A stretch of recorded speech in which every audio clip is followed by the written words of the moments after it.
Now, one of our ESPN FC senior writers, Ryan O'Hanlon, has ranked the 36 Champions League sides. His top five are as follows. He's got Real Madrid at 5, Arsenal at 4, Liverpool at 3, Barcelona at 2, and Paris Saint-Germain at 1. Let's put up the full screen of your top 5.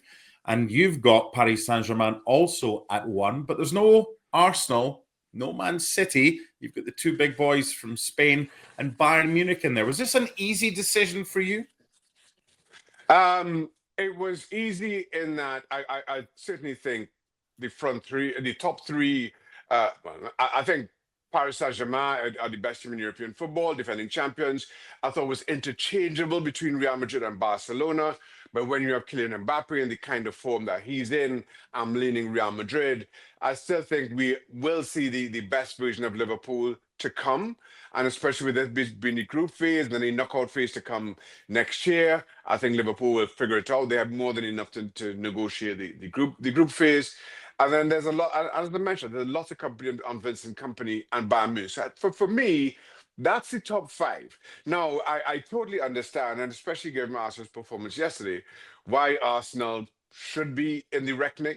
But I don't feel that there is the pressure that's on Arsenal, that they are certainly on that 5 to go deep in the competition.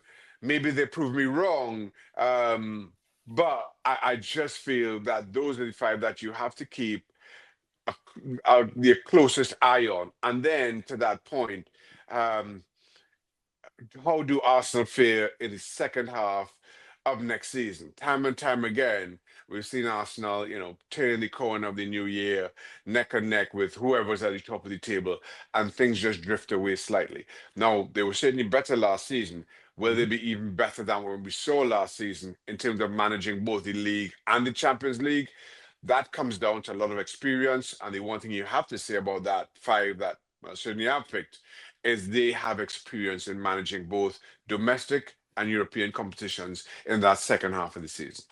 What's interesting, I'm going to rewind the clock back 12 months. You and I did something similar last year, and Paris Saint-Germain didn't even feature in your top 5. There was even a spell they were outside of the top 24 teams looking to qualify for the knockout stages. So with that in mind, you've got a couple of dark horses, haven't you? One not's going to win it, one that might.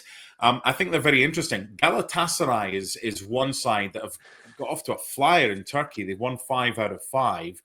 And the other one, I think, has got a good chance of maybe causing a bit of a stir in this tournament. And it's Napoli, Kevin De Bruyne, going back to Manchester City in the Champions League. And there's plenty attacking intent there as well. What was the thinking behind those two teams as sides that might upset the apple cart later on? Well, well, first of all, I was just looking for teams that you certainly will not expect. I'm not looking at the Arsenals and the likes in terms of how deep you go in the Champions League. But in terms of both, well, I'll start with Napoli. I thought the addition of Kevin De Bruyne brings that experience, brings guile to the Italian champions back in the Champions League. That I think they may surprise a few, given what we saw from them last season, and I think they're even better this time around. Galatasaray, similarly, Osimhen continues to be the guy in Turkish football and incredible goal scorer. But you had the experience of Gundogan. And then the attacking intent of Leroy Sané.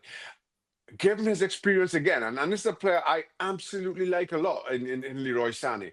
So I feel this is as good a version of Galatasaray as we will see. And they've started their domestic season incredibly well as well. And I know that maybe isn't a judge in terms a fair judgment in terms of what you see and come up against in the Champions League. But those are the two teams I feel that are equipped to surprise the most. And again, I say surprise the most with intentionally because Arsenal going deep may not surprise as much as a Napoli getting or Galatasaray getting to a quarterfinal. Let's just say.